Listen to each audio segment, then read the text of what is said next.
يرفع الله الذين آمنوا منكم والذين أوتوا العلم درجات والله بما تعملون خبير.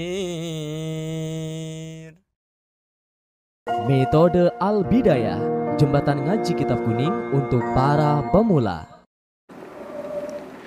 Bismillahirrahmanirrahim. Assalamualaikum warahmatullahi wabarakatuh. Alhamdulillah, pada kesempatan malam hari ini kita bisa melanjutkan kajian kita tentang teori dasar ilmu nahwu, yang insya Allah pada kesempatan malam hari ini kita akan membahas tentang konsep isim mufrad, tathniyah dan jamak. Namun sebelumnya marilah kita membaca Al-Fatihah terlebih dahulu dengan sebuah harapan agar program dan kegiatan kita ini diberi kelancaran oleh Allah Subhanahu wa taala. Al-Fatihah. A'udzu billahi minasyaitonir rajim. Bismillahirrahmanirrahim. Alhamdulillahirabbil alamin arrahmanir rahim. Maliki yaumiddin. Iyyaka na'budu wa iyyaka nasta'in. Ihdinas siratal mustaqim. Siratal ladzina an'amta 'alaihim ghairil maghdubi 'alaihim waladdallin. Rabbi ighfir li. Kemarin sudah saya beri gambaran tentang signifikansi, filosofi, pentingnya belajar tentang pembagian isim. Yang kesimpulannya adalah bahwa kajian tentang pembahasan atau uraian tentang pembahasan pembagian tentang kalimat isim itu pada akhirnya akan menjadi materi prasyarat, menjadi dasar untuk kemudian masuk pada kalimat atau pembahasan-pembahasan selanjutnya. Kita akan kesulitan untuk belajar mubtada, untuk belajar khabar, untuk belajar hal, untuk belajar na'at, untuk belajar hal-hal yang lain misalnya, kalau seandainya pembagian tentang isim itu sama sekali tidak kita fahami gitu ya. Akan terdapat lompatan berpikir yang pada akhirnya murid-murid kita berkesimpulan bahwa yang namanya ilmu nahwu itu sulit. Ya, karena yang bersangkutan itu tidak didasari dengan materi-materi prasyarat dan langsung diajak untuk masuk pada materi inti. Itu semacam itu. Saya sekarang secara spesifik akan mengurai tentang pembagian isim yang pertama yang akan kita anukan. Isim yang pertama yaitu tentang isim mufrad, kemudian tathniyah dan jamak. Gitu ya. Saya kepingin menegaskan apa sih filosofi dan fungsinya? Apa signifikansi dari belajar tentang mufrad, tathniyah, jamak? Gitu. Saya kepingin menegaskan bahwa materi tentang mufrad, tathniyah, jamak ini memiliki kaitan yang banyak.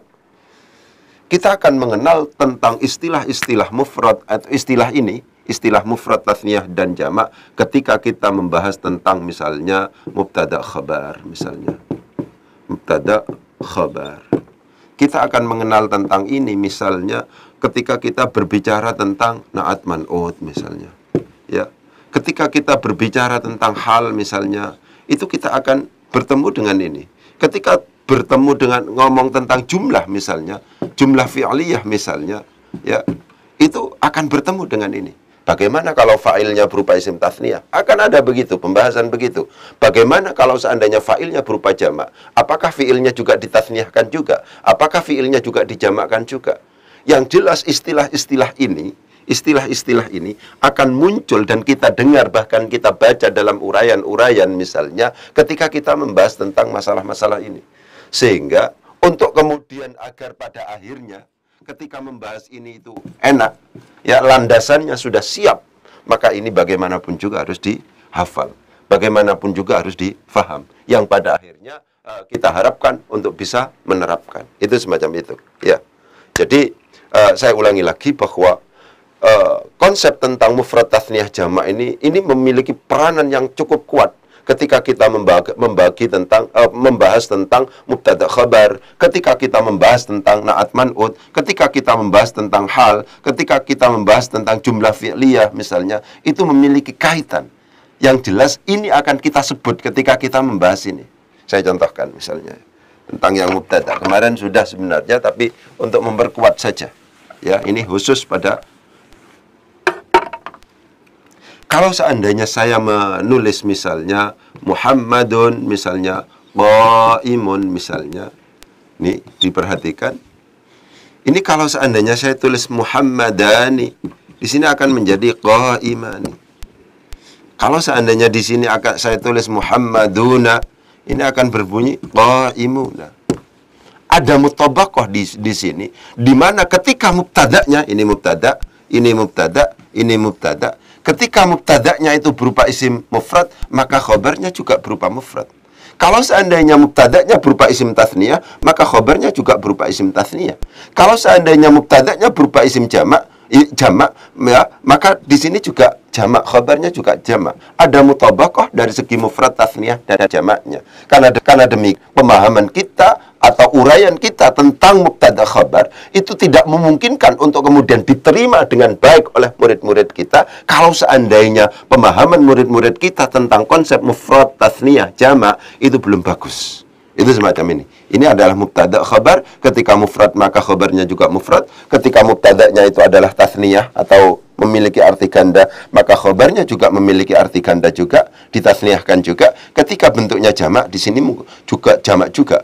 Berarti apa? Konsep tentang mufrad, tathniyah, jamak tidak memungkinkan untuk kemudian kita tinggalkan kalau seandainya kita sedang membahas tentang mubtada khabar. Itu tentang mubtada khabar.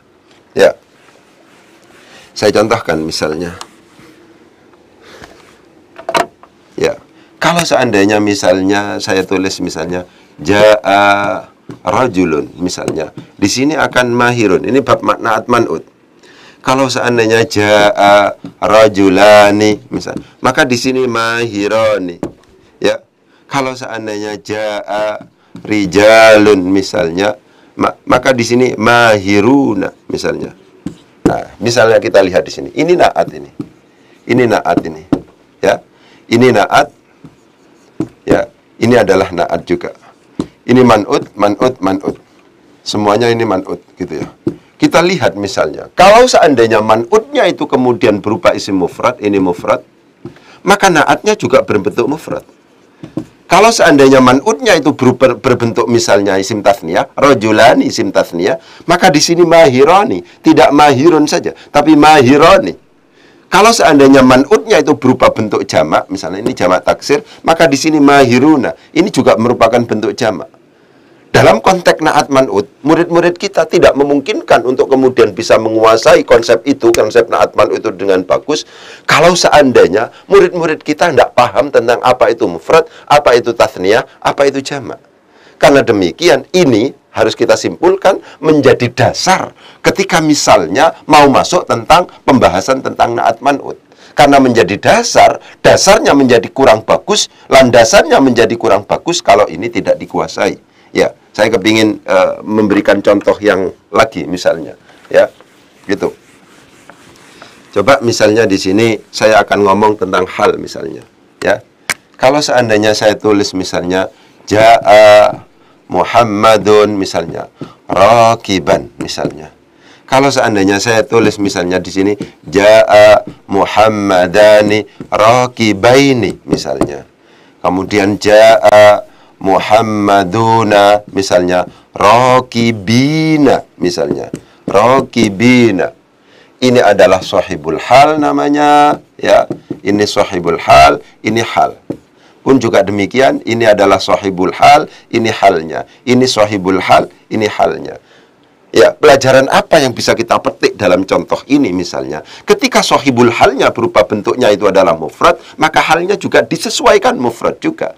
Ketika sahibul halnya itu adalah berupa isim tathniyah misalnya, di sini juga merupakan isim tathniyah juga. Ada raqibaini di sini ya. Kemudian kalau seandainya sahibul halnya berupa isim jamak, maka di sini juga merupakan bentuk jamak juga.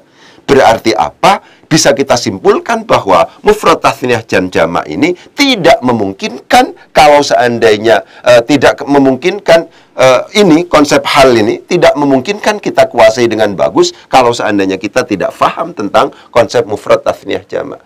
Ya, jadi saya hanya kepingin menegaskan agar kita memiliki kesadaran Seorang murid yang punya kesadaran akan signifikansi sesuatu, seorang guru ketika memiliki kesadaran tentang signifikansi sesuatu, pentingnya sesuatu ini, dan ini adalah menjadi materi prasyarat, dan ini adalah menjadi materi dasar untuk masuk pada materi-materi tertentu. Kita tidak bisa menguasai materi lanjutan itu kalau seandainya tidak menguasai ini. Misalnya, kesadaran itulah pada akhirnya yang menurut saya bisa meningkatkan semangat ketika kemudian mempelajari masalah ini, gitu ya. Jadi kalau seandainya misalnya guru, sering saya katakan, guru yang baik itu adalah guru yang menyadari signifikansi dan fungsi serta filosofi dari masing-masing materi. Kenapa murid-murid kita harus diajari tentang mufrad tathniyah jamak? Kita akan bisa menjawab, mufrad tathniyah jamak ini harus kita kuasai. Karena nanti sangat bermanfaat ketika kita membahas tentang mubtada khabar, karena sangat bermanfaat ketika kita membahas tentang na'at man'ut, sangat bermanfaat ketika misalnya kita membicarakan tentang hal, membicarakan tentang konsep-konsep yang lain, itu sangat bermanfaat. Karena demikian maka tidak memungkinkan ini kemudian ditinggalkan. Itu semacam itu. Ya. Jadi tentang signifikansi dan filosofi serta fungsinya itu semacam itu. Ya. Sekarang saya akan masuk pada pembahasan. Ya, kita masuk sekarang. Isim itu dibagi menjadi 3. Ada yang disebut sebagai isim mufrad, ada isim yang disebut sebagai isim tathniyah. Ya, isim tathniyah. Ada yang disebut sebagai jamak. Jamak ini dibagi menjadi 3 macam. Ada yang disebut sebagai jamak mudzakkar salim, ada yang disebut sebagai jamak muannats salim, ada yang disebut sebagai jamak taksir. Misalnya begitu. Ya, begitu. Saya kepingin tegaskan bahwa pembahasan mengenai pembagian isim itu menjadi mufrad, tathniyah, dan jamak ini adalah pembahasan isim dari sisi kuantitasnya. Kuantitasnya. Saya ulangi lagi.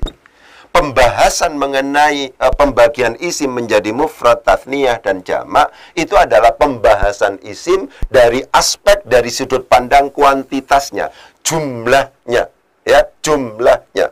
Kalau seandainya isim itu jumlahnya adalah tunggal, 1, maka disebut sebagai isim mufrad. Kalau seandainya dia itu ganda, ya, maka itu disebut sebagai tathniyah. Kalau seandainya lebih dari 2, 3 ke atas, maka itu disebut sebagai jamak.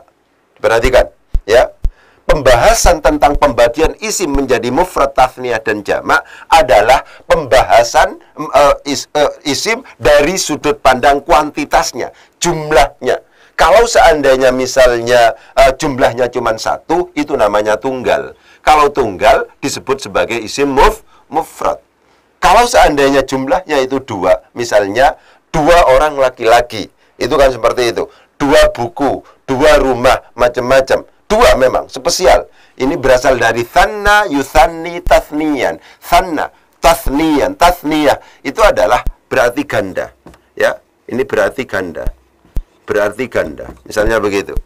Kalau seandainya jumlahnya itu 3 ke atas, berarti lebih dari 2. 3 ke atas, 3 ke atas, ya, sampai 3 ke atas, maka itu disebut sebagai isim jamak, ya. Jadi apa isim mufrad itu? Isim mufrad adalah isim yang berarti tunggal. Ya. Isim yang menunjukkan arti tunggal. Misalnya seperti lafaz, misalnya Muhammadun, misalnya. Itu seorang Muhammad. Kitabun, sebuah kitab. Itu semacam itu. Ya. Misalnya ini. Kitabun, misalnya, sebuah kitab, ya. Rajulun, seorang laki-laki. Ya, jadi menunjukkan tunggal semua. Misalnya, misalnya lagi qalamun, misalnya sebuah pena, gitu ya. Qalamun, misalnya, ya. Jadi semuanya begitu. Baitun, sebuah rumah, misalnya begitu. Ini adalah merupakan bentuk-bentuk isim mufrad. Kenapa kitabun kok kemudian kita sebut sebagai isim mufrad? Karena artinya tunggal. Dia menunjukkan satu, ya, menunjukkan tunggal. Kitabun, sebuah kitab. Rajulun, seorang laki-laki, cuman tunggal, satu. Qalamun, sebuah pena, misalnya. Baitun, sebuah rumah. Sayyaratun, sebuah mobil, dan seterusnya. Ya, begitu. Jadi kalau menunjukkan arti tunggal, maka itu disebut sebagai isim mufrad. Apa yang dimaksud dengan isim tathniyah itu? Isim tathniyah adalah isim yang menunjukkan arti ganda. Nah, artinya ganda. Gitu. Jadi isim tathniyah itu pasti dibentuk dari isim mufrad. Secara umum begitu. Secara umum. Saya tegaskan. Setelah kita tahu isim mufradnya, maka memungkinkan untuk kemudian kita bentuk isim tasniahnya. Misalnya seperti kitabun, tinggal menambahkan alif nun atau iya nun. Ya, tinggal menambahkan alif nun atau iya nun di belakangnya. Iya dan nun di belakangnya. Itu semacam itu.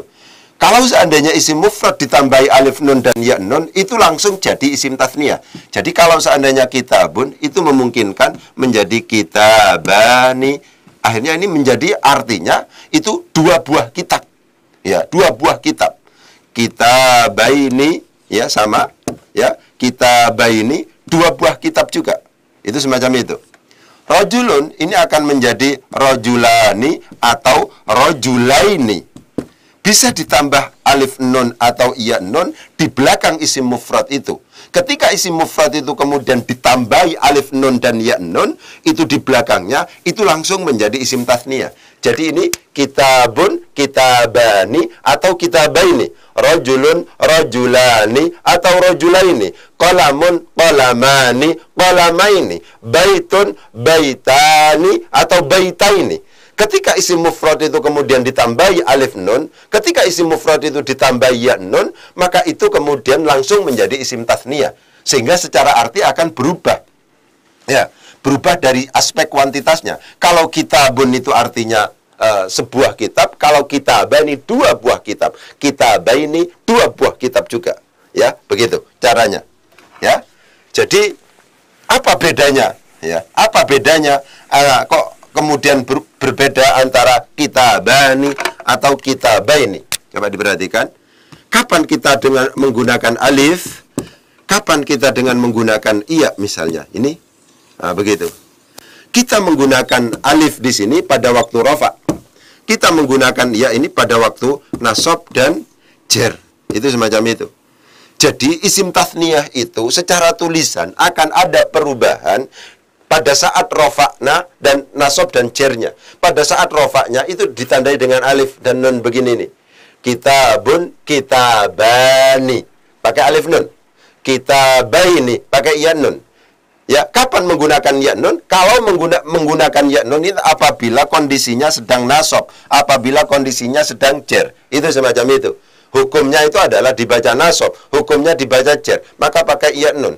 Kalau hukumnya pada waktu itu adalah dibaca rofa, maka ini pakai alif nun. Ya, jadi saya ulangi lagi. Isim mufrad adalah isim yang berarti tunggal. Isim mufrad kemudian ditambahi alif nun atau ya nun, itu bisa berubah dari aspek kuantitasnya menjadi ganda. Kalau kitabun itu artinya sebuah kitab. Kalau kitabani ada tambahan alif nun di belakang isim mufrad itu menjadi isim tasniyah. Ya, isim tasniyah caranya bisa dua. Bisa ditambahi alif nun, bisa ditambahi ya nun. Ditambahi alif nun pada saat dia rofa, ditambahi ya nun pada saat dia nasab dan jer. Itu semacam itu. Jadi kalau seandainya diartikan, dicontohkan konkret, itu semacam ini.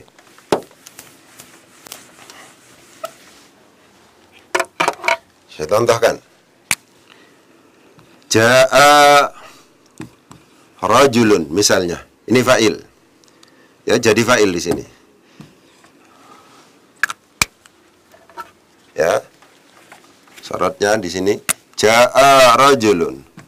Ra'aitu rajulan. Nah, begitu. Marartu bi rajulin. Misalnya begitu. Kalau seandainya ini kemudian dirubah menjadi ja'a, sama-sama jadi fa'il, rajulani ke sini, ya. Kemudian kalau seandainya dibaca nasab menjadi ja'a rajulaini. Ini poin pentingnya di sini. Nah, di sini pakai alif, ini pada waktu ini jadi maf'ul bih sehingga dibaca nasab, ini pada waktu ini jadi majrur karena dimasuki huruf jar. Sehingga ini menjadi ja'a marartu, ya, bukan ja'a. Marartu bi rajulaini. Marartu bi rajulaini. Sama-sama ya nun. Ya di sini. Ini konkret ini. Rajulani di sini pakai menjadi fa'il karena jatuh setelah ja'a yang merupakan fi'il maklum. Oh, salah. Yang kedua ya. Mohon maaf. Marartu, ra'aitu. Ra'aitu rajulaini. Nah, coba diperhatikan ya. Ja'a rajulun. Ini mufrad. Telah datang seorang laki-laki. Ra'aitu rajulan. Saya melihat seorang laki-laki. Marartu birajulin, saya berjalan bertemu dengan seorang laki-laki. Ini seorang semuanya. Karena berarti seorang, maka ini disebut sebagai isim mufrad. Isim mufrad memungkinkan untuk kemudian ditasniahkan. Caranya bagaimana? Cara pentasniahan adalah dengan menambahkan alif nun di belakang isim mufrad itu. Jadi kalau seandainya ja'a rajulun, itu bisa berubah menjadi ja'a rajulani. Telah datang siapa? Rajulani, dua orang laki-laki. Ra'aitu rajulaini, saya melihat rajulaini akan memfa di sini. Ya, maf'ul bih. Karena maf'ul bih maka nasab, ya kan? Marartu bi rajulaini, saya berjalan bertemu dengan dua orang laki-laki, gitu ya. Pertanyaannya di sini, kapan Ustadz menggunakan alif di akhirnya di belakang isim mufrad itu sehingga membentuk isim tasniyah? Kapan dengan menggunakan ya? Menggunakan alif pada waktu dia rofa, menggunakan ya nun pada waktu dia nasab dan juga jer. Itu semacam ini. Ya, jadi saya tegaskan bahwa pembentukan isim tasniyah itu dari mufradnya, mufrad ditambah alif nun pada waktu rafa, mufrad ditambah ya nun pada waktu nasab dan jar, jadilah isim tasniyah. Contohnya seperti ini, ja'a telah datang siapa rajulun, orang laki-laki, ra'aitu, saya melihat rajulan akan orang laki-laki, marartu bi rajulin, saya berjalan bertemu dengan orang laki-laki. Ini semuanya mufrad. Bentuk mufrad ini memungkinkan untuk kemudian ditasniahkan dengan cara bagaimana? Tasniyah dengan cara adalah diberi tambahan alif nun dan ya nun di belakangnya. Kapan kita memberi alif nun atau ya nun? Memberikan alif nun pada isim tasniyah itu apabila kondisinya rofa, memberikan ya nun pada isim tasniyah itu pada saat kondisinya adalah nasab dan jar. Itu semacam itu. Ya, sekarang saya lanjutkan tentang konsep jamak. Gitu ya. Ini saya hapus dulu.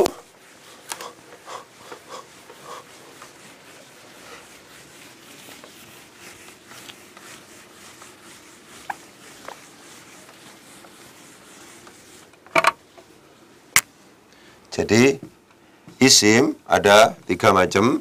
Ada yang disebut sebagai isim mufrad, ada yang disebut sebagai isim tasniyah, ada yang disebut sebagai isim jamak.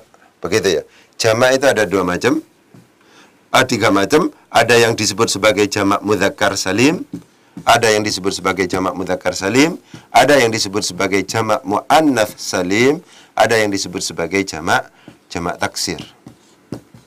Nah, begitu. Sekarang masuk ke sini kita. Apa isim jamak itu? Isim jamak itu diperhatikan ya, saya ingatkan dulu. Nanti ada perbedaan istilah antara jamak dan isim jamak. Ya. Yang itu harus didengar, bagaimanapun juga. Saya berusaha untuk kemudian memberikan penjelasan kepada para pemirsa bahwa dalam konteks nahwu ada perbedaan istilah antara jamak dan isim jamak. Isim jamak itu merujuk pada jamak yang memiliki bentuk mufrad.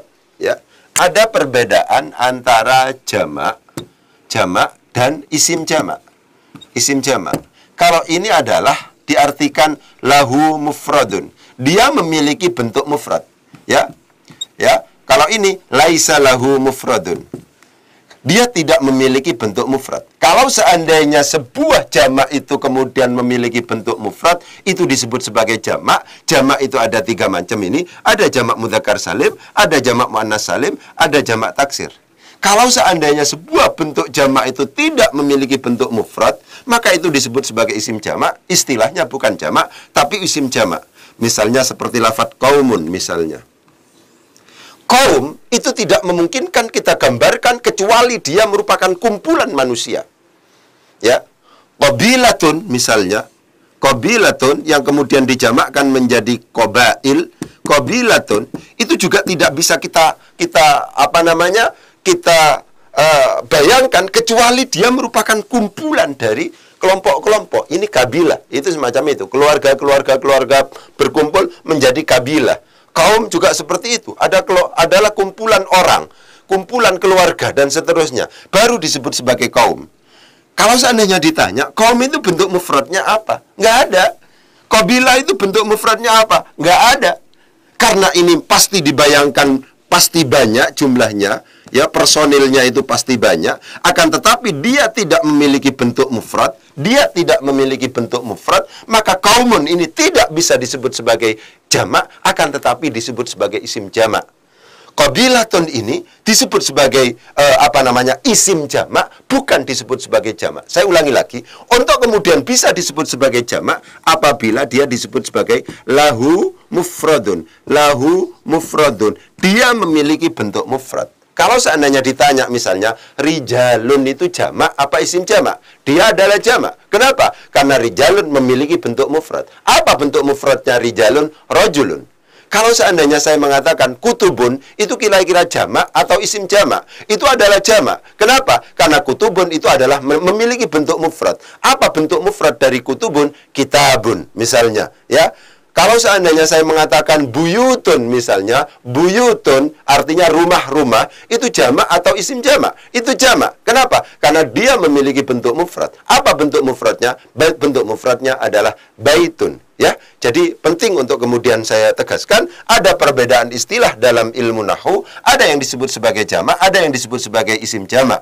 Isim jamak itu tidak memiliki bentuk mufrad, kalau jamak memiliki bentuk mufrad. Itu semacam itu.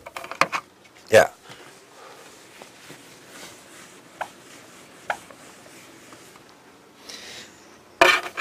Apa yang dimaksud dengan jamak itu? Jamak itu adalah isim yang kuantitasnya, jumlahnya itu lebih dari 2, berarti 3 ke atas.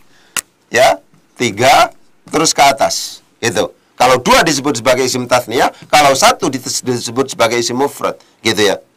Dalam konteks selanjutnya yang namanya jamak itu dibagi menjadi 3. Jamak mudzakkar salim, jamak yang untuk laki-laki dan beraturan, istilah saya.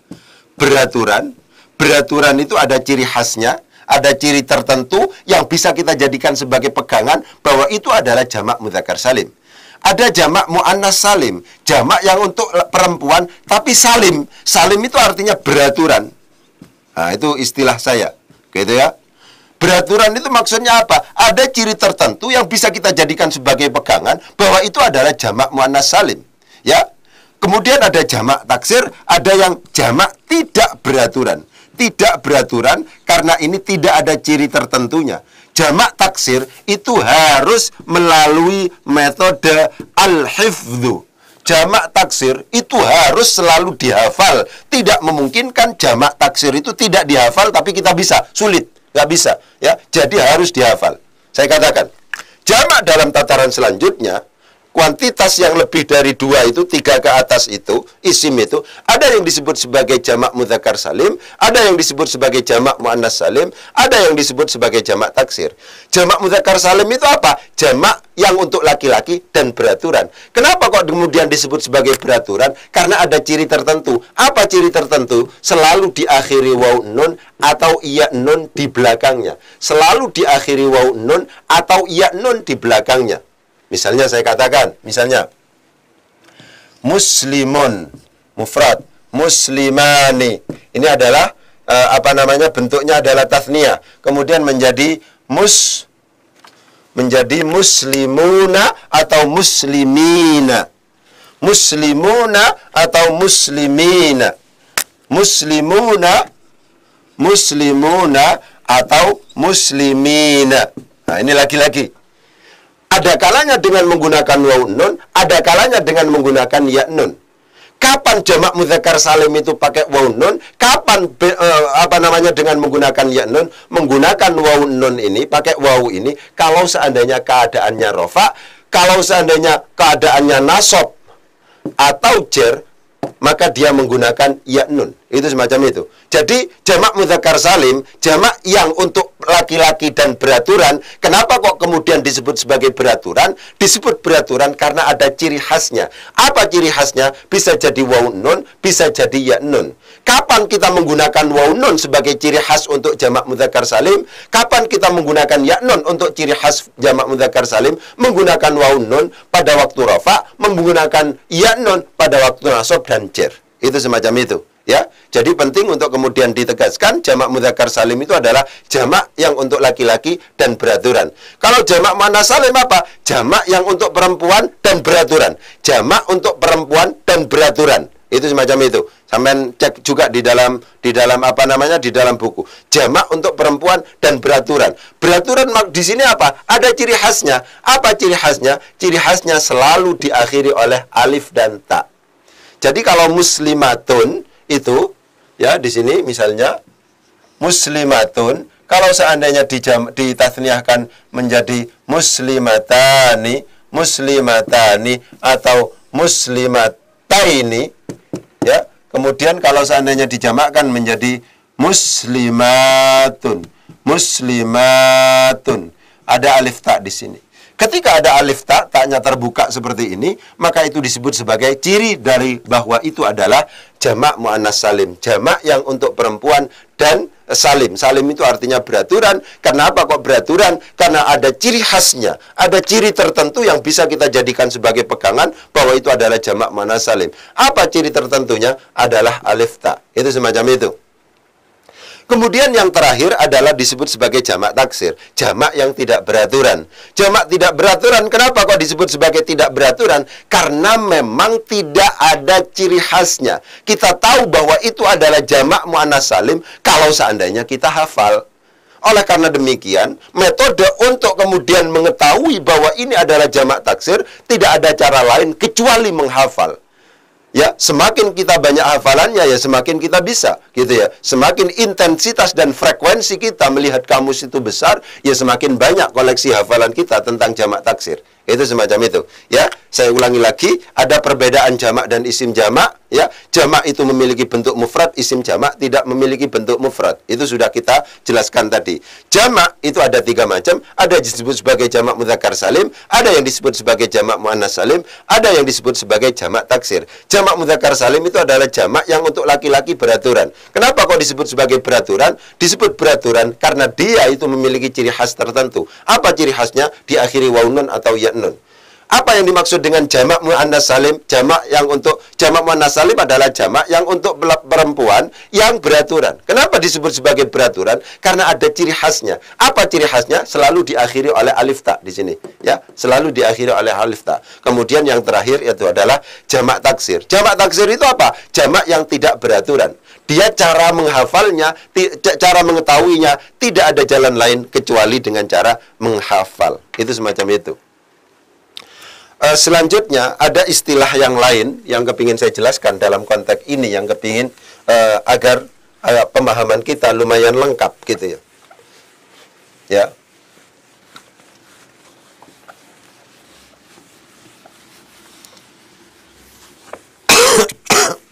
Yang pertama itu tentang dalam istilah jamak mudzakkar salim, kita mengenal juga istilah mulhaq bi jam'il mudzakkaris salim. Diserupakan dengan jamak mudzakkar salim, ya. Mulhaq bi jam'il mudzakkaris salim. Diserupakan dengan jamak mudzakkar salim. Ini berangkat dari pemahaman semacam apa atau logika seperti apa? Jamak mudzakkar salim untuk kemudian bisa disebut sebagai jamak mudzakkar salim harus memenuhi persyaratan. Apa persyaratannya? Yang pertama, sebuah kalimat isim itu harus berkategori mudzakkar. Yang kedua, harus memiliki akal. Itu begitu. Untuk kemudian disebut sebagai jamak mudzakkar salim, ya, dia harus memenuhi persyaratan mudzakkar dan berakal. Ya, akil. Ya, pakai akil begini ya. Harus mudzakkar dan akil, berakal gitu. Ketika ada realitas di mana sebuah kalimat isim kok kemudian diakhiri waw nun, kok kemudian diakhiri ya nun, akan tetapi tidak memenuhi salah satu unsur ini, ya, kurang, cacat, tidak, dua-duanya tidak dipenuhi. Misalnya kata-katanya adalah ishruna misalnya, 20 misalnya. Ini diakhiri oleh waw nun, ya. Atau ishrina, ini diakhiri oleh ya nun. Sama persis dengan jamak mudzakkar salim. Tapi apakah kemudian ishruna atau ishrina disebut sebagai jamak mudzakkar salim? Ternyata kalau seandainya kita kaitkan dengan persyaratan jamak mudzakkar salim yang harus mudzakkar dan akil, ishruna tidak memenuhi persyaratan untuk kemudian disebut sebagai jamak mudzakkar salim. Itu semacam itu. Karena demikian, ya, tidak memenuhi persyaratan. Karena demikian maka ini tidak disebut sebagai jamak mudzakkar salim, akan tetapi disebut sebagai mulhaq, diserupakan bijam'il dengan jamak mudzakkar as-salim. Itu semacam itu.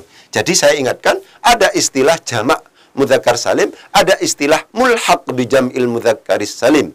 Kenapa istilah mulhaq bijam'il mudzakkaris salim perlu dimunculkan? Lebih disebabkan karena para ulama menegaskan bahwa untuk kemudian bisa disebut sebagai jamak mudzakkar salim harus memenuhi persyaratan mudzakkar dan akil.